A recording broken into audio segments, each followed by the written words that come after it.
Can you see this? For the most part, you can, right? This is the website that I started. So on it, I post. It's called on Facebook, George Fox's Journal and Discussion Group. The link is here, which I'll put in the chat. And so it's the same kind of format as what we do. There's a section of the journal that's displayed. I usually put the comments up on top of it. And then people from around the world who can't make it to Friendly Friday because of the timing maybe, or they can come and share their comment and further discussions down here in the comment section. And the good thing about this is that Facebook has translation services, so people from all the other languages can join in, although the text itself is in English, so that is a limiting factor. But you're all invited to do, I'm in screen sharing mode, so I can't see if there's a volunteer. Jenny Walsh is the. I'm happy to read it. Okay, cool. Great. Go ahead, Ginny. And about a fortnight after, I went into Walney Island, and James Naylor went with me, and we stayed overnight at a little town on this side called Cocken, and had a meeting where there was one convinced. And in the evening, there came a man who bound himself with an oath that he would shoot me with a pistol, many people being in the fold. And the people of the house went forth, near Barrow in Furness, that is, okay,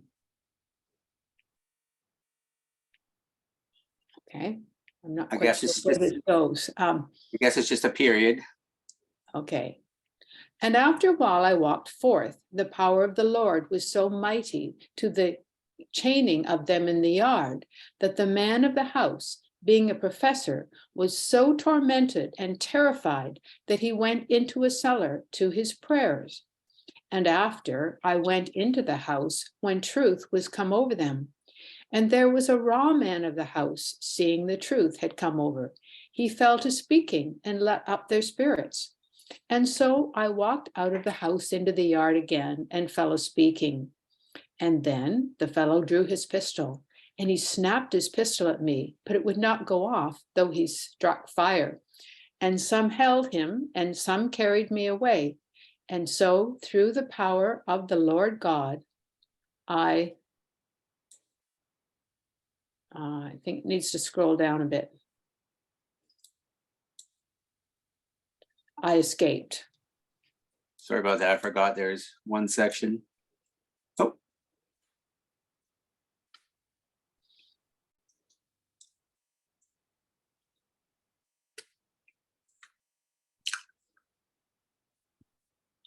So as we generally do, we have a bit of a pause. I forgot to do the pause for prayer before at the beginning of the meeting. And after people share, we usually leave a little break in between shares for pondering and considering as well.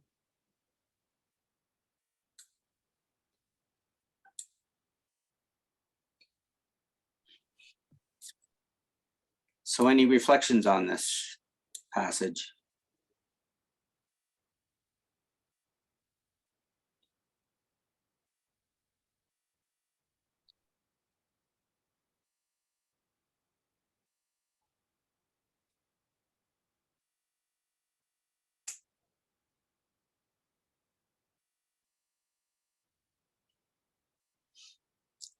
It always strikes me and causes me a bit of joy to see sometimes how afraid people are of the Spirit moving in people.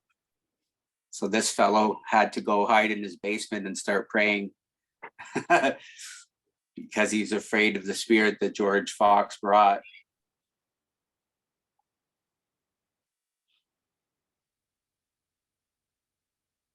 Other people manifest their fear quite differently.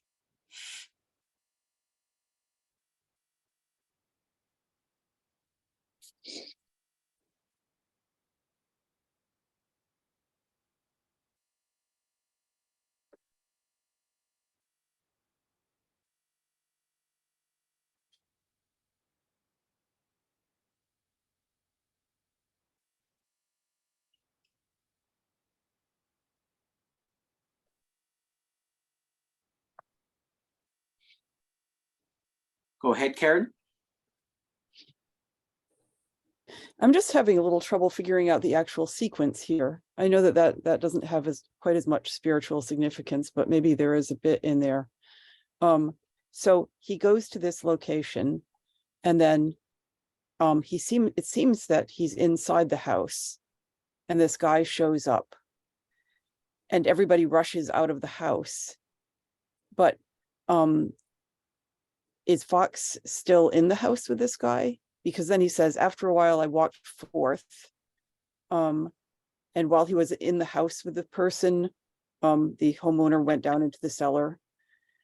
But then he says that he goes into the house when the truth has come over them. So it sounds as if everybody's back inside again. And then while in the house with everyone, some person in the house has some sort of spiritual experience. And then when he goes out back into the yard again, and that's where the person with the gun is. I'm not usually into trying to like pin things down like this, but it almost seems like a dream sequence, because it's so hard to figure out exactly what's physically happening.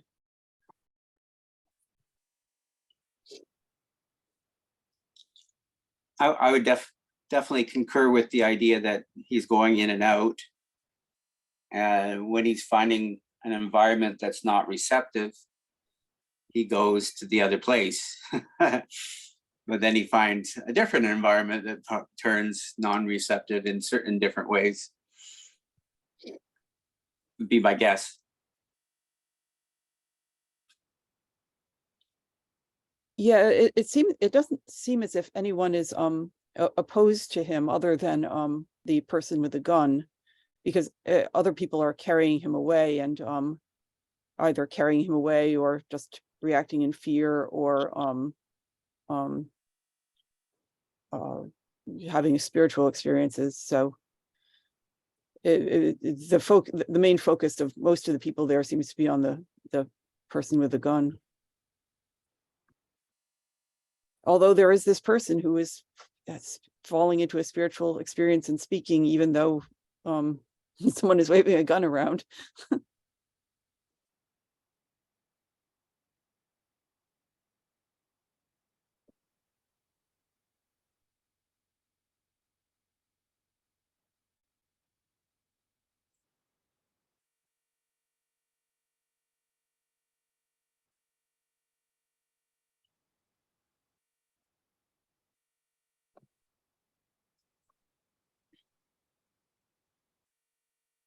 I'm Julie, and I'm new, and so I don't really know the protocols.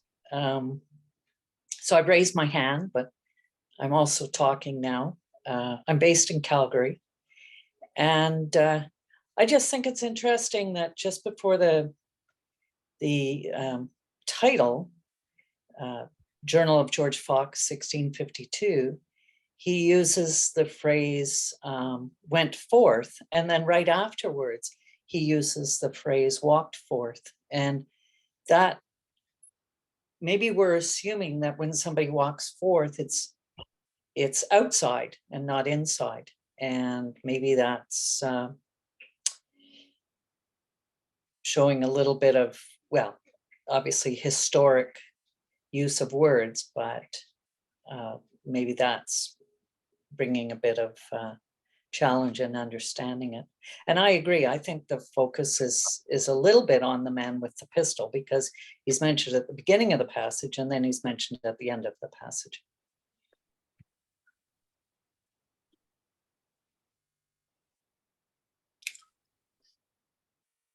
Yeah, that the spirit would lead him back to the town where the man had already threatened to kill him if he ever showed up again. And not just threatened, I think he made a vow to kill him. Bound himself with an oath, yeah. Fox did seem to feel that this was through the power of the Lord. It was through the power of the Lord working through people who helped him, that it wasn't just a matter of the gun not working. You know, guns often didn't work in those days. So I agree that, you know, that the helpful miracles way of seeing it is maybe not entirely helpful, but it was cheering to see that this was something that a way of Christ working through people.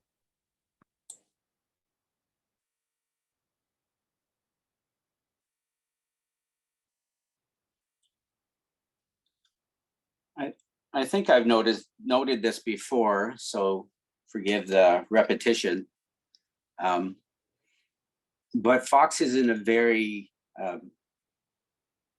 peculiar, or not unique isn't quite the right word, but he's in a different mode. He's in ministry mode. He's been sent by God mode. And when you're in that mode, when you're on mission, as some people call it, all the power of God seems present to accomplish that mission. And it's very present, and it's almost like you could depend on it and you can expect it. So it's not quite like normal life, which I think we might do well with more expectation, and especially as we tune into God's presence, that makes us more open to receive. He's on mission, so yeah. Having been there before myself, I could speak to that condition. And you know that all, whatever is necessary to accomplish the mission will be provided. And the mission doesn't depend, and the power doesn't come from you. It only requires that you do your part, which is often just speaking words. But sometimes there's prophetic actions, but the prophetic actions aren't the source of the power. God is still the source of the power. But if he asks you to do them, it's a good idea to do them. If he asks you to speak the words, it's, so even here, he was, it doesn't say that he was sent by God, but, why would he go to a town where the guy has vowed to shoot him? I don't think he's just trying to test people and see if they really will. I think the Spirit of God is leading him. And so it's a special case. He's not acting on his own initiative, I don't think. He doesn't think so either.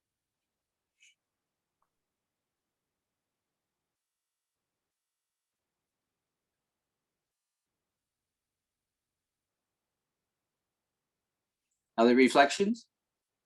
Oh, and people felt very uncomfortable about Fox's miracles too. And one of the editors edited a lot of them out of Fox's journal. So even the edition that we have today, especially the physical healings, were edited out. Maybe some of the prophetic words were edited out. It's hard to say what's edited out. Because the omission's not quite obvious from when we just read it, the journal this way. But I really wish that editor had not taken them out. Fox obviously saw the miracles as verification that he was sent by God. Maybe not verification of everything that he said or did, but that he was on a mission from God. This was God's power. And I think the same can be said for the signs that Jesus gave, where he healed everyone of everything and turned water into wine, and any other sign that he did. They're verification that God was with him and God's power is working through him, in my opinion.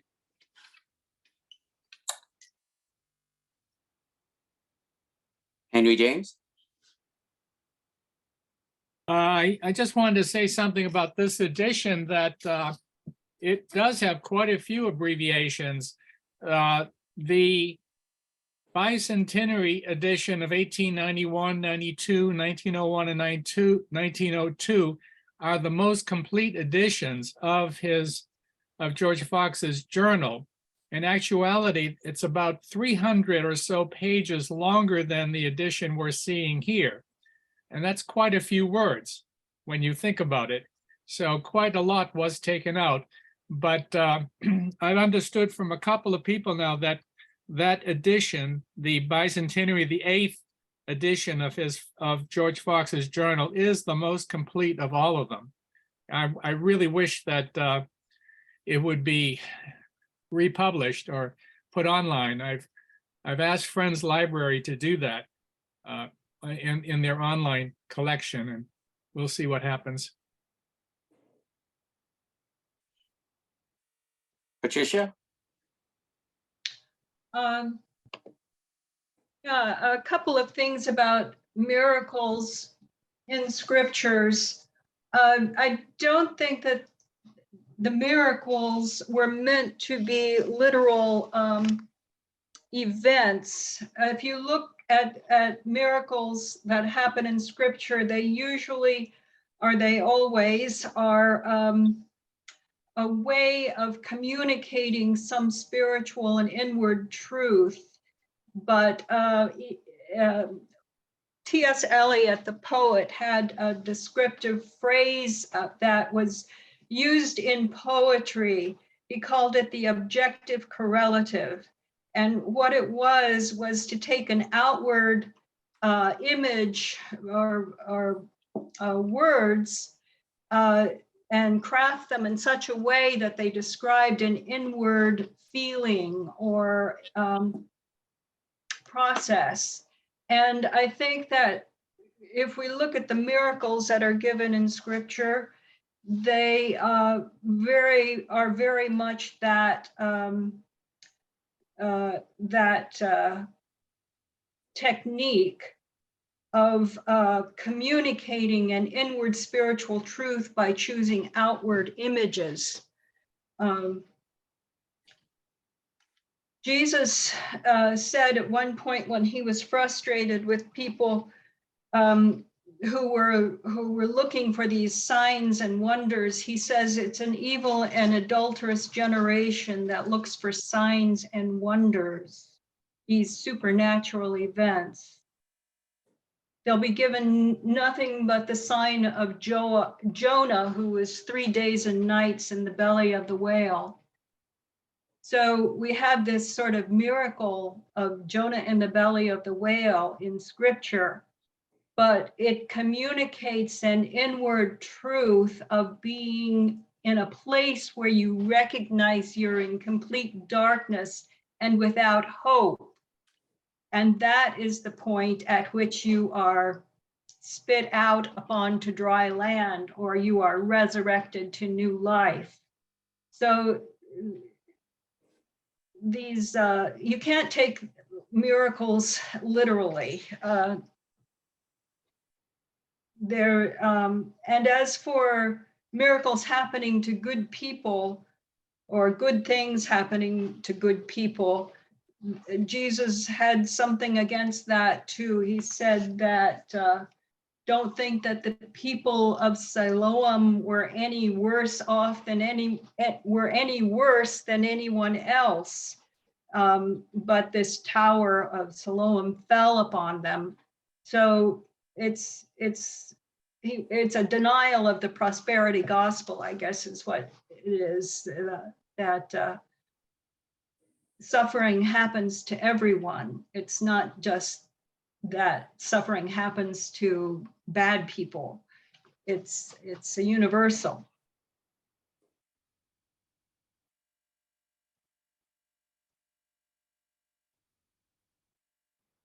So I think that the Fox speaking about through the power of the Lord, I escaped. I think it's again, as Chad was saying, or at least I think he was saying, that in that mode of being sent as a minister of the gospel, there is a kind of additional power that is given to one to, and things seem to go right. Things seem to fall into place.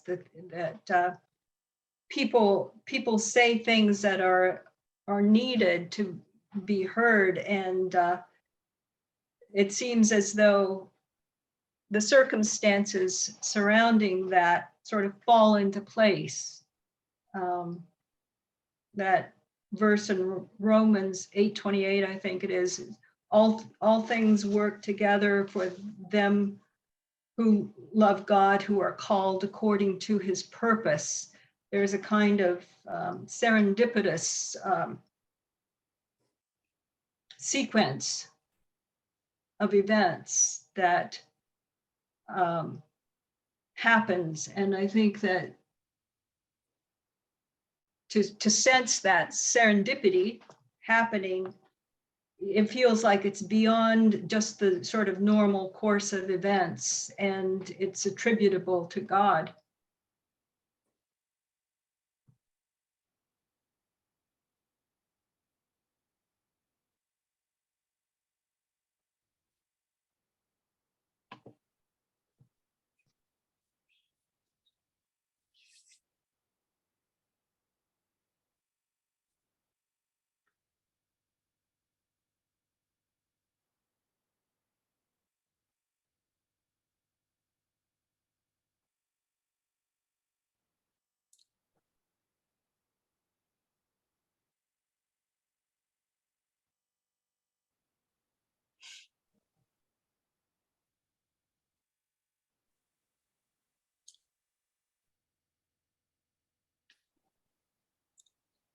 Well, I personally have no problem thinking that the miracles are physical.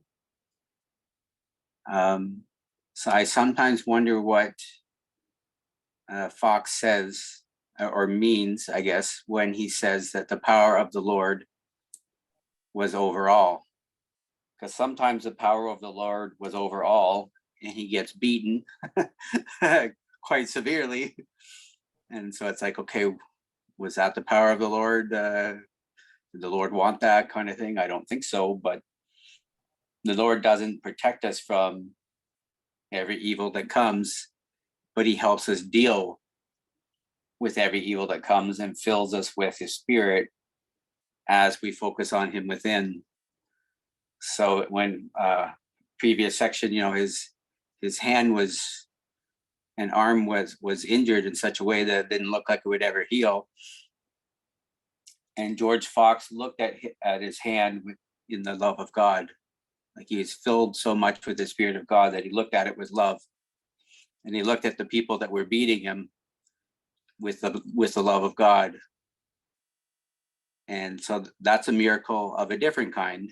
It's not a physical miracle, but I count it as a miracle when you love the people that are beating you up and you love your injuries that they gave you. I don't think that's a normal way of relating things.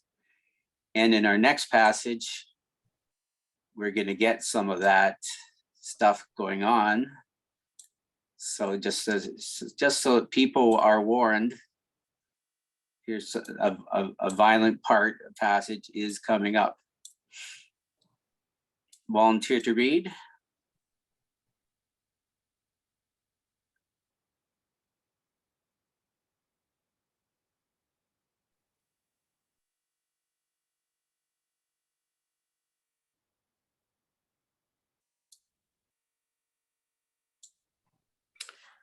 It's Julie, I'll read.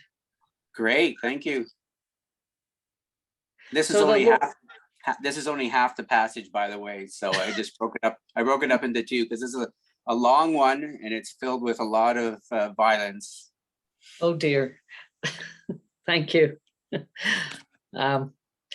So the Lord's power came over them all, though there was a great rage in the country. And the next morning I went over in a boat to James Lancaster's, he being a friend. But his wife, being an enemy to truth, had gathered about 40 rude fellows, fishermen and the like. For the people had persuaded James Lancaster's wife that I had bewitched her husband, and they had promised her that if she would let them know when I came hither, they would be my death. So as soon as I came to land, they rushed out with staves, clubs, and fishing poles, and fell upon me with them, beating and punching, and thrust me backward to the sea. And when they had thrust me almost into the sea, I saw they would have knocked me down there in the sea, and thought to have sunk me down into the water. So I stood up and thrust up into the middle of them again. But they all laid at me again and knocked me down and mazed me. And when I was down and came to myself, I looked up and I saw James Lancaster's wife throwing stones at my face. And James Lancaster, her husband, was lying over my shoulders to save the blows and stones. I could hardly tell whether my head was cloven to pieces, it was so bruised. Nevertheless, I was raised up by the power of God. Then they beat me down into the boat, and James Lancaster came into the boat to me and carried me over the water. But while we were on the water within their reach, they struck at us with long poles and threw stones after us.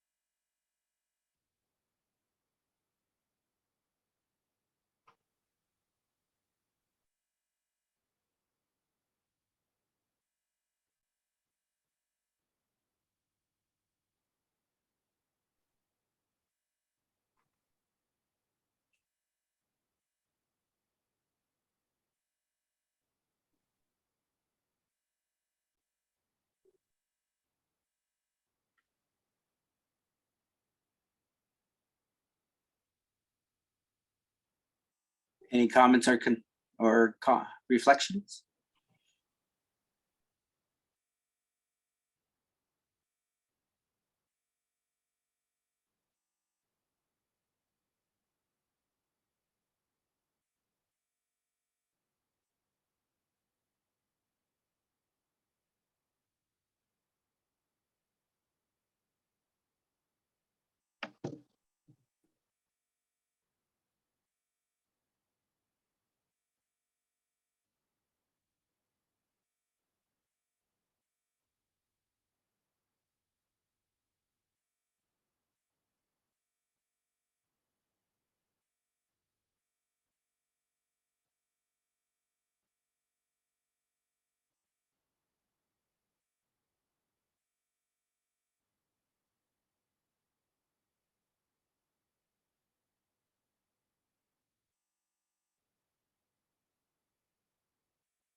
So again, we have him saying the Lord's power came over them all. Though there was a great rage in the comedy, right? But it's just, sometimes it amazes me. Stones are being thrown at him and he's knocked out even. And here's this fellow that comes to his defense and is, covering his head so that he doesn't get more hurt. And his own wife is there throwing the stones.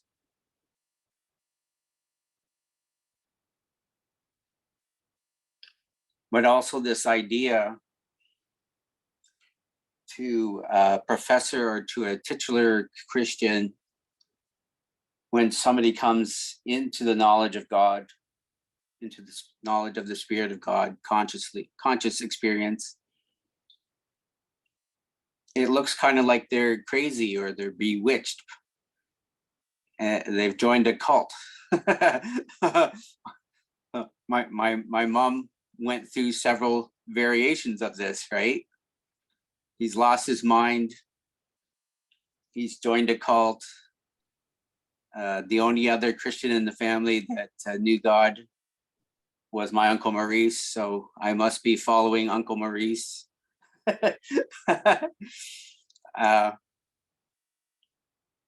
They try and come up for explanations because they can't understand what's going on.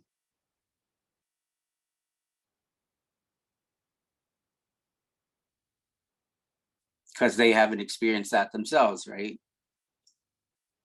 So they could be a very strong believer in their particular religion or sect, denomination, maybe I should say as a more clear word.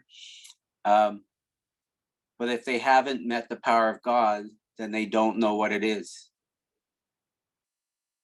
And if a person's moving in the power of God, they do not understand the motivations of what's empowering you and what's moving you.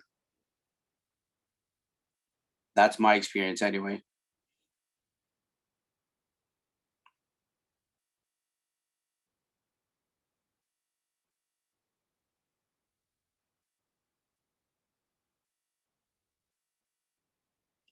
Other comments, or should we read part 2?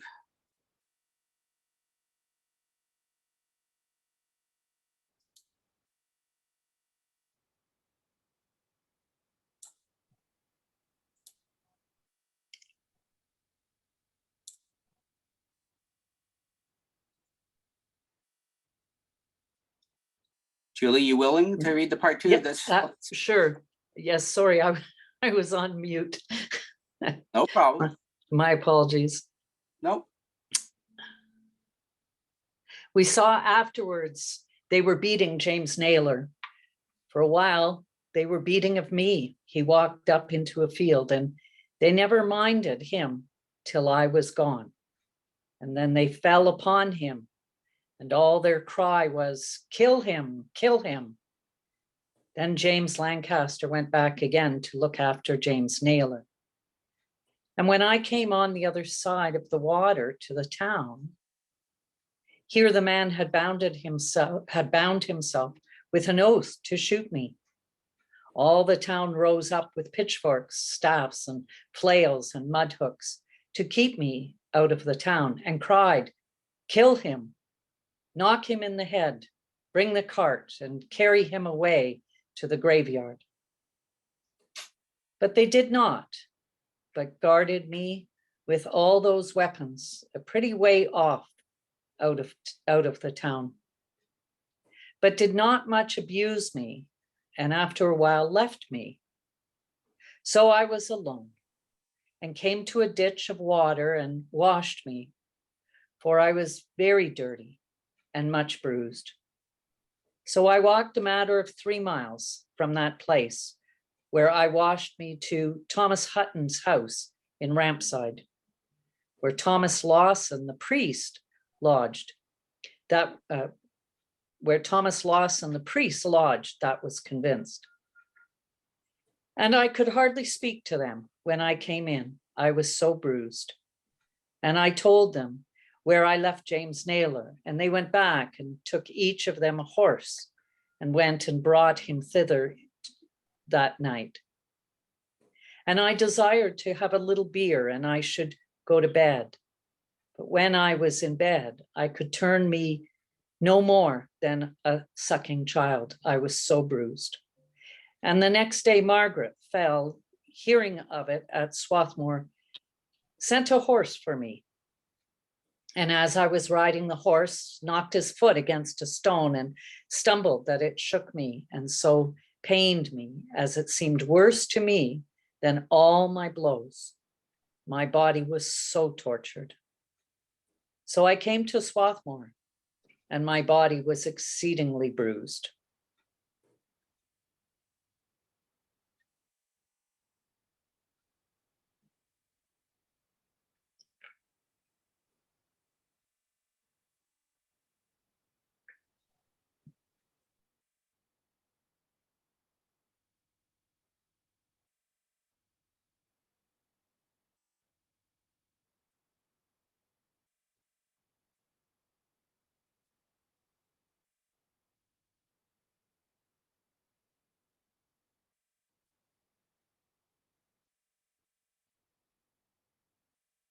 Comments, reflection, questions?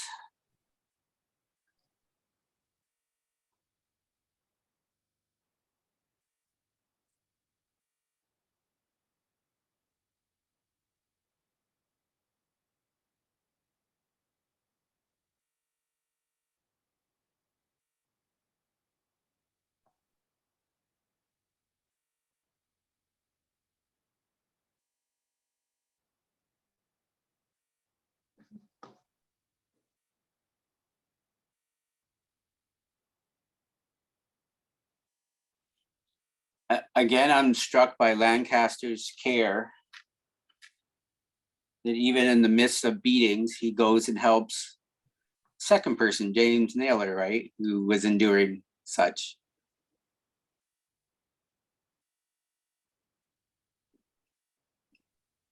And it's, you know, it's a bit comical to me that Fox escapes this only to come back to the town where they beat him before, and the man with the pistol is has threatened to kill him. So he's kind of out of the fire into the frying pan, or out of the frying pan into the fire situation. But luckily enough, he wasn't beaten further.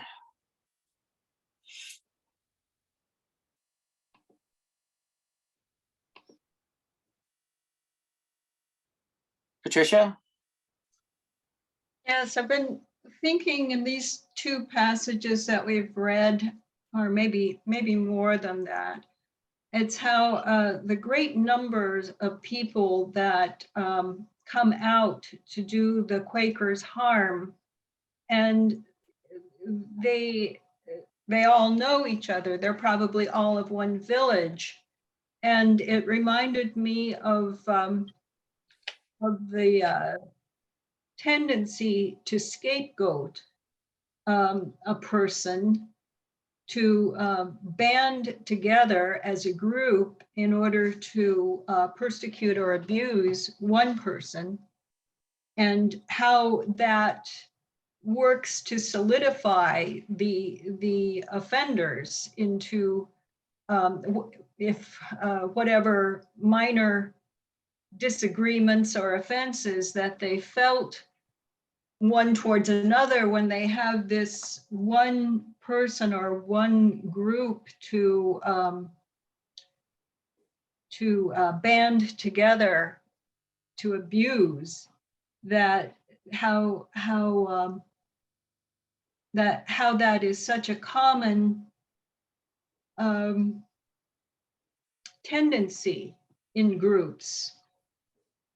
And it seems to me like that tendency is working very much in these groups where we have like 40 people coming out against Fox, or then turning against Naylor. That this psychological tendency in people must have been one of the main threats towards the Quakers, who were traveling around the country and going into these towns where people were very familiar with one another and would tend to group together to oppose them.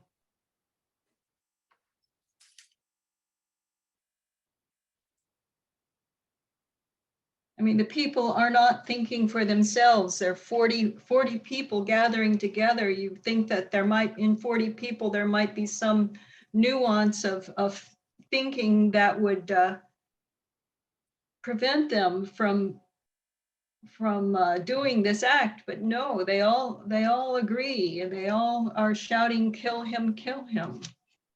And I think that is one of the major tendencies that happened with Jesus as well. This kind of, it would better that one person die for the nation idea, to put all the guilt or difficult feelings that these people have, and to project them onto this one person and then either kill that person or drive him out as a way of sort of ridding the community of their sin or guilt. So that's something I've been seeing in the past few passages that we've read, how there are large numbers of people all banding together to do harm to the Quakers.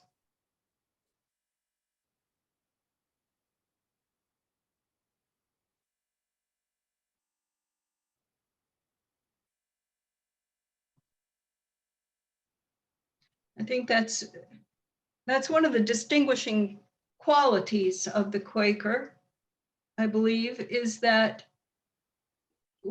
before they became Quakers, they were very much not subjecting themselves to groupthink in any way. They would often wander by themselves.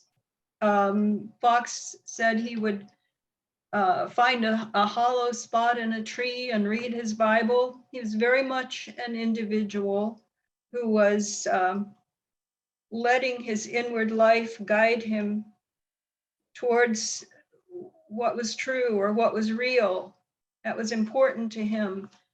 And I think that is the essential characteristic of people who do come into this knowledge of God, is that they think for themselves. They question inwardly what's true, what's not, and they value the truth. Whereas the people who I do not think will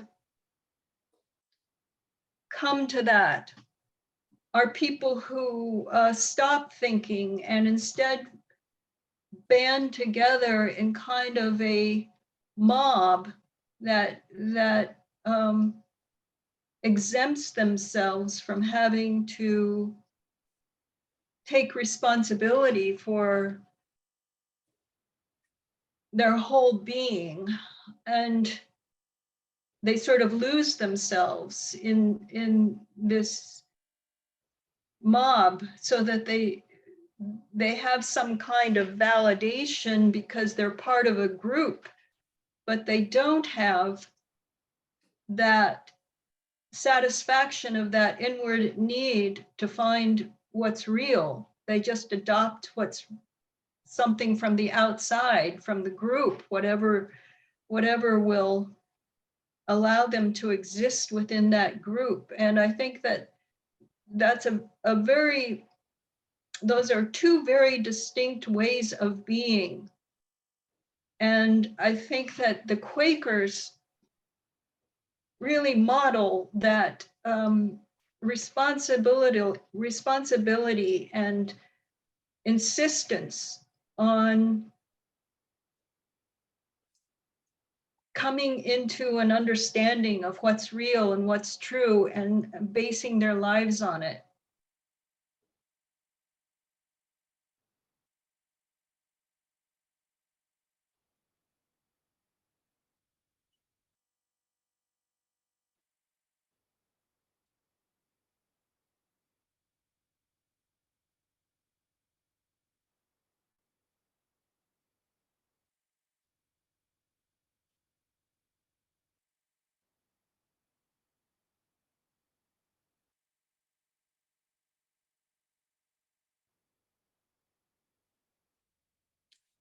Brigitte, are you responding to Patricia's comment, or is it a new comment?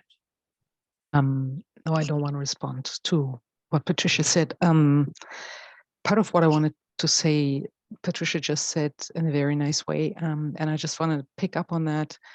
Two things occurred to me. One is that what happens there and what Patricia just described is still happening over and over again nowadays.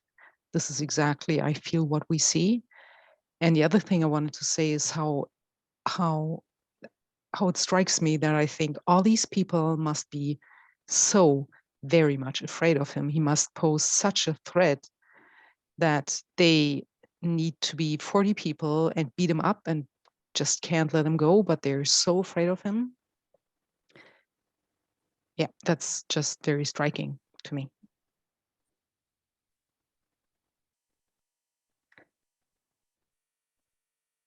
And again, I think this is what we say nowadays as well, that when people speak the truth, not necessarily with a capital T, but maybe so, that often people get very afraid and try to get rid of these, these people who speak the truth.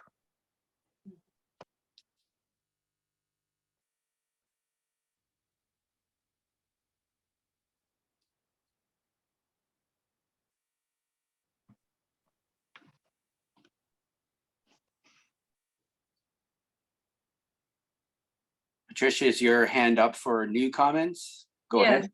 Yes. Yes, I agree with Brigitte that it's happening today. I think it's universal. I think it's something that happens in all times, in all places. And I kind of think I'm fairly certain that why people are afraid of people who speak the truth is because there's something within that is telling them that that's what they should be doing. And it brings up that conflict, inward conflict. That's if someone thinks that's what I should be doing and I'm not doing it. And it creates a conflict. And the best way to resolve it is just to silence the voice that is evoking that conflict within.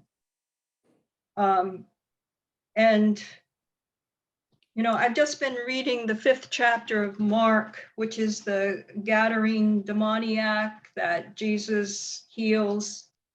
And one of the interesting things about that story is that the townspeople come out and they see this man who has been crazy and, unmanageable. And there he is sitting clothed and in his right mind. And Jesus has healed him, and they are really uncomfortable. Then they ask Jesus to leave, tell him that they don't want him in their territory. And it's because I think that it's evoking that conflict within them. They know deep in their soul that they should be devoted to truth and reality and come into unity with that. And yet there's this conflict that says, if I do that, I will be ousted by my community because the community has an outward binding, social binding of manners and mores that are imposed from the outside.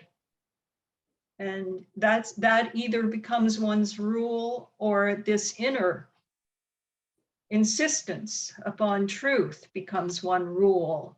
And when those two things are in conflict, it's uncomfortable for people. So often the way that it's resolved is that the one who is claiming truth is the way is silenced or gotten rid of.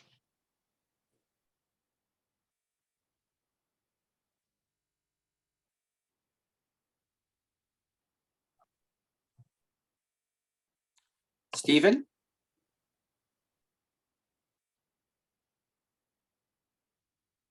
Yeah, I've been listening to everything that's being said, and I've also been trying to read through this and understand where everything is going.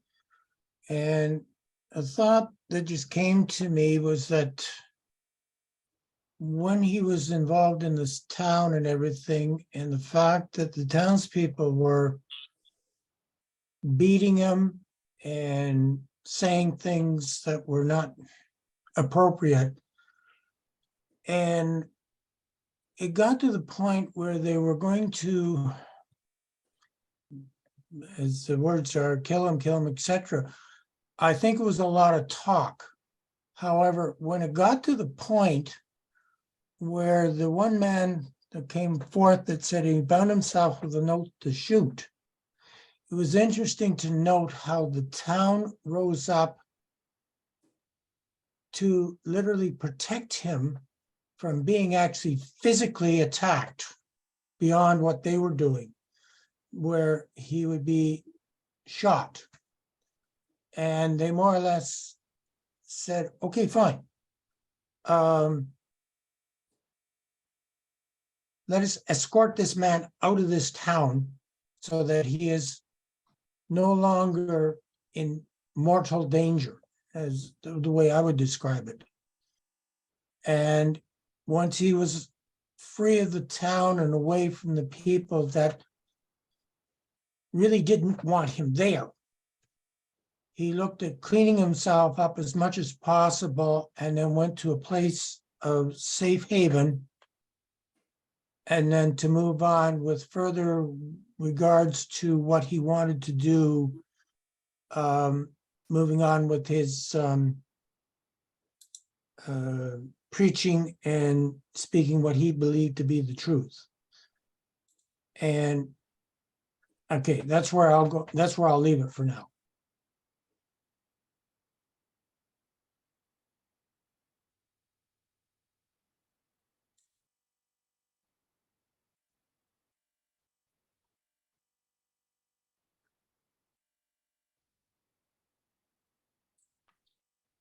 I'll just interject there and just say that in the text, it seems like the crowd is still from that town, is still crying, kill him, knock him in the head, bring the cart and carry away his dead body to the graveyard. But they didn't. And so it seems to me that their hearts are still to do these things, but God maybe stopped it. And that they were guarding him out of the town, not necessarily in protection from the guy who wants to shoot him, but for their protection and trying to get rid of him. They're guarding the town from him. Guard him out of town that way was my take. I could be wrong, but because they're still saying they're still crying out, kill him, knock him in the head, and bring the cart and carry away his dead body to the graveyard. That's my interpretation. But I wish they did have the heart that you talked about, Stephen, that they wanted to protect him and guard him from being hurt. That would have been a nicer and better response. Henry? Yeah, I just wanted to say that basically Pat was saying what I was thinking myself, that what George Fox and other Quaker preachers were doing was that they were raising subconscious doubts in people to those people's actual beliefs. And I think it's one of the scariest things to have one's beliefs shaken by something or someone outside, and that then engendered such a violent response that we got from them. And I think that's a very true kind of response even today that you saw in those people.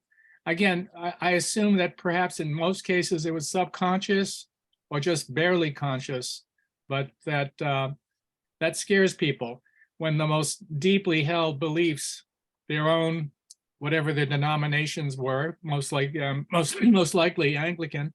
But I think that's something that we always have to be aware of when we are going out and ministering or preaching or whatever, that we can shake up people and they may not understand why, but it's the very fact that we are saying something they haven't heard before and that they may not like, and yet there may be something there that makes them feel, well, maybe I myself am wrong, and that's a scary, scary feeling.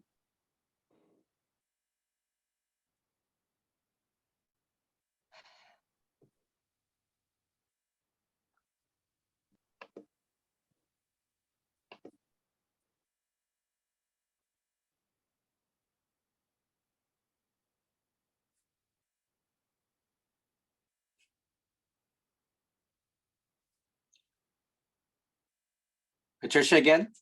Again. Yeah, it's a scary feeling if you don't love the truth.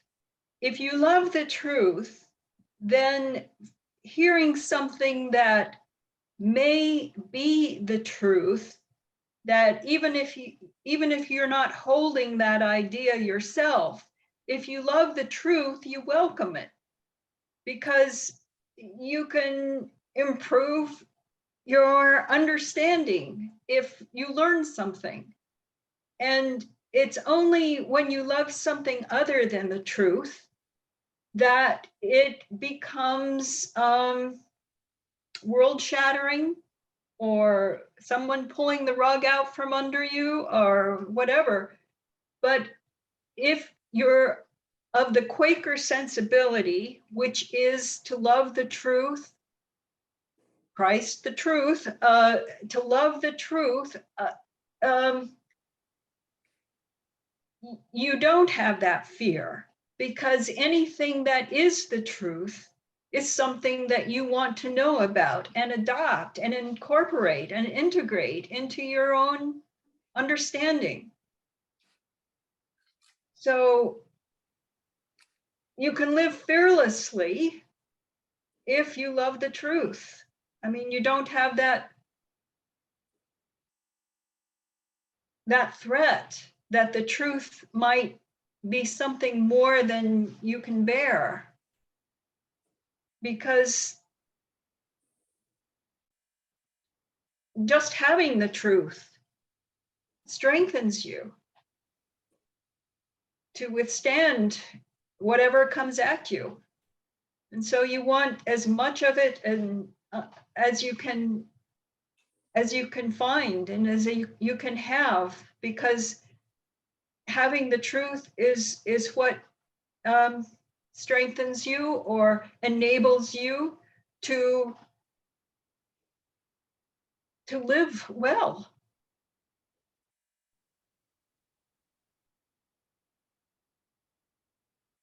You know, that saying of Augustine is really, I've said it here before, but he makes that distinction. He says they hate the truth because they love something more than truth.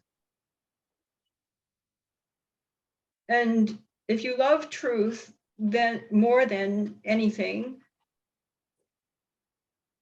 then you don't have to live with that fear that you might be undermined, or that your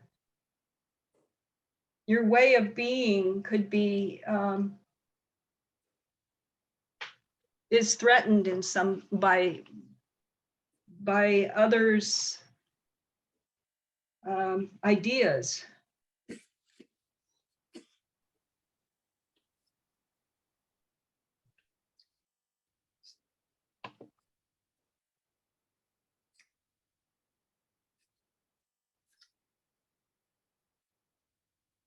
Karen? Yes, I agree completely with what Pat was saying, but I can't help but feel this need to give some small defense to these villagers, because we have full information and they didn't. You know, they actually, it's true that they should have listened, but there must have often been people coming through with bad messages. So they likely had not actually heard Fox speak. And it's pretty clear that they could have killed him. You know, it's not that hard to kill a person. There are a lot of inhibitions that people have to actually doing that. That's why you have to get 40 people out. And if you have 40 people beating someone and they don't end up dead, something's holding them back. And I think it was partly their sense of not wanting to be the person to actually kill a person. And so all sorts of, you know, anthropological reasons why a village would want to keep an outsider out. And that's there's been selection for that. People have this instinct to keep out the dangerous outsider. And they don't know in advance that this is actually the person with the true message, because again, people have come by with bad messages. And they did believe in bewitching then, and they did think that people could be bewitched. So it's true that with our full knowledge, we know that Fox came with a true message, that they should have listened to him, that they shouldn't have beaten him at all. But I just feel some charity for them in their situation, even though they did the wrong thing.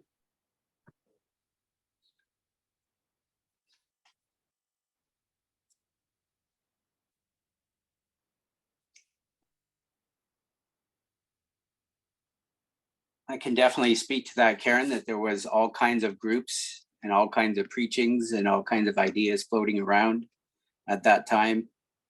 So you had the ranters, you had the Fifth Monarchy men, and you had all these different groups with different kind of theologies and different motivations, some to foment revolution, just all kinds of things going on. So all kinds of craziness.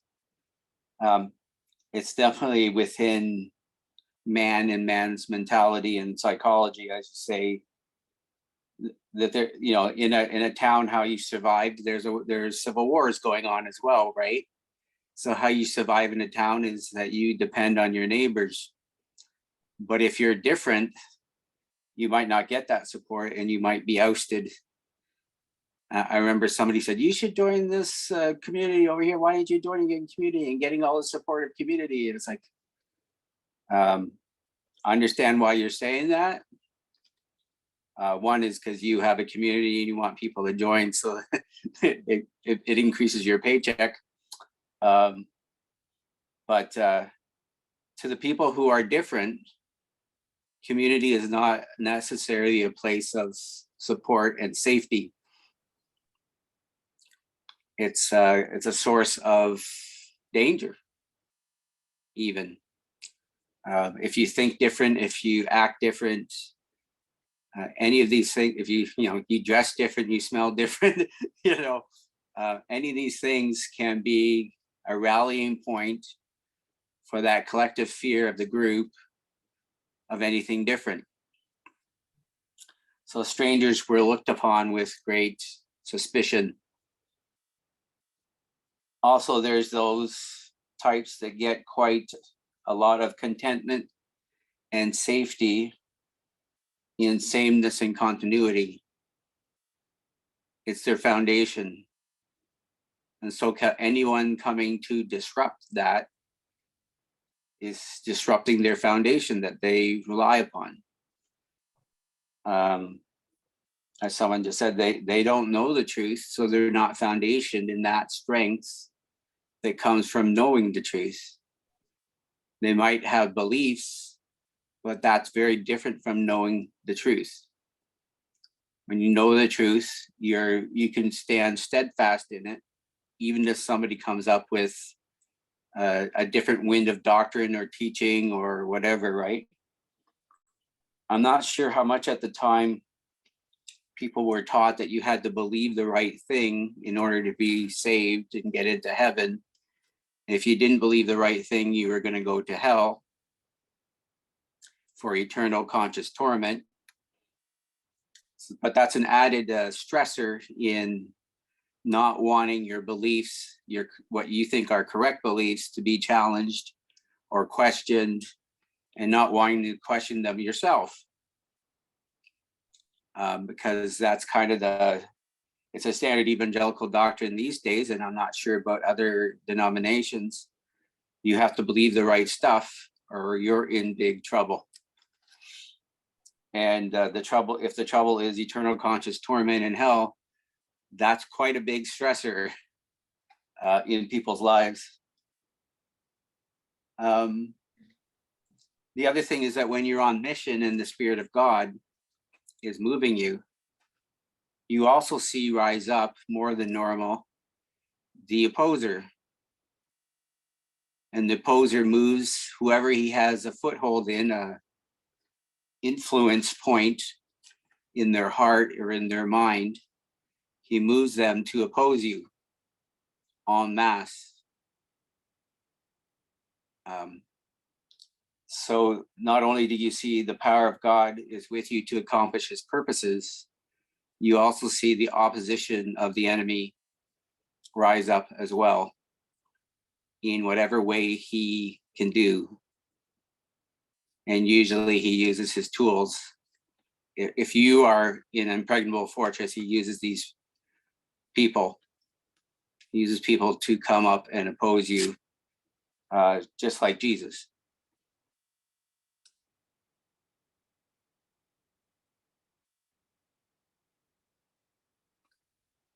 So it's not necessarily just the natural phenomenon of the psychology of groupthink and town conformity.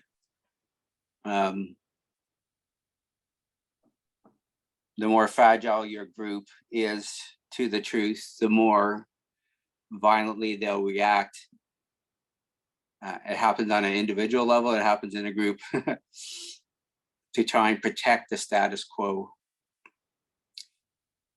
Okay, Lynn's busy, but there are people today that are more modernist who reject that idea and attribute it to only to the dark forces in human psychology.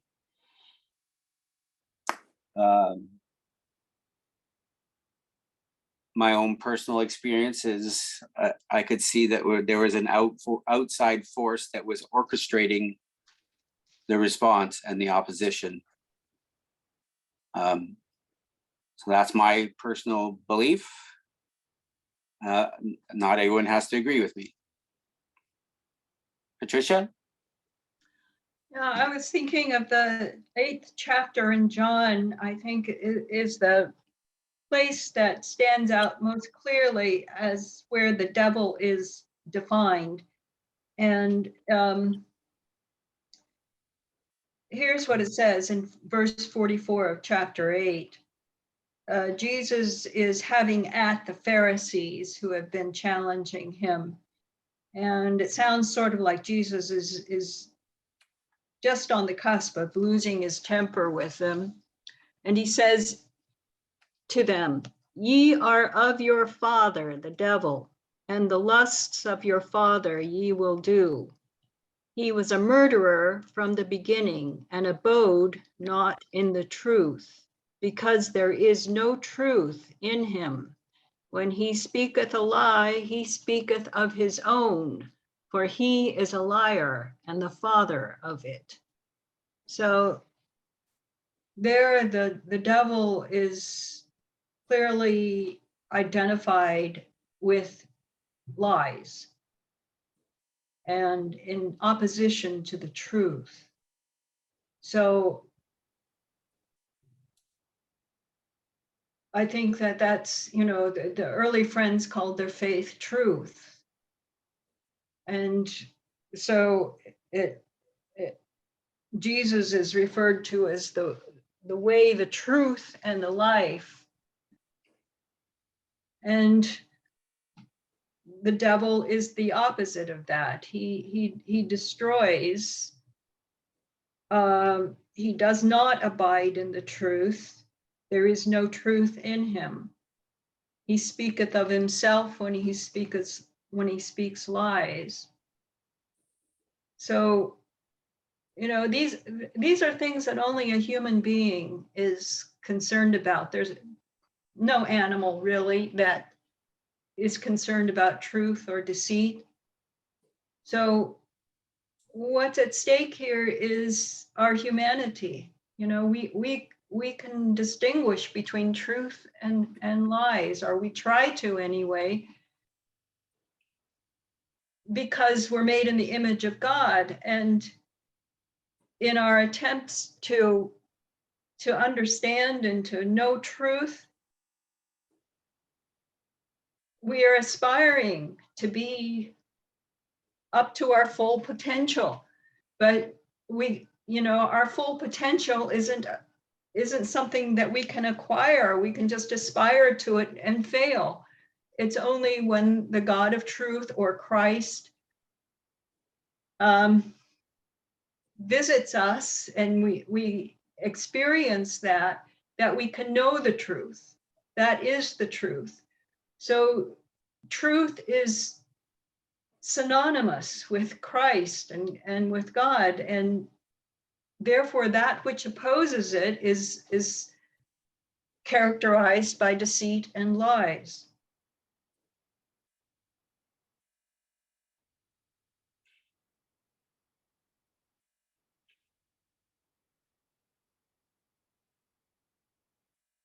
What is the spirit that makes a person lie?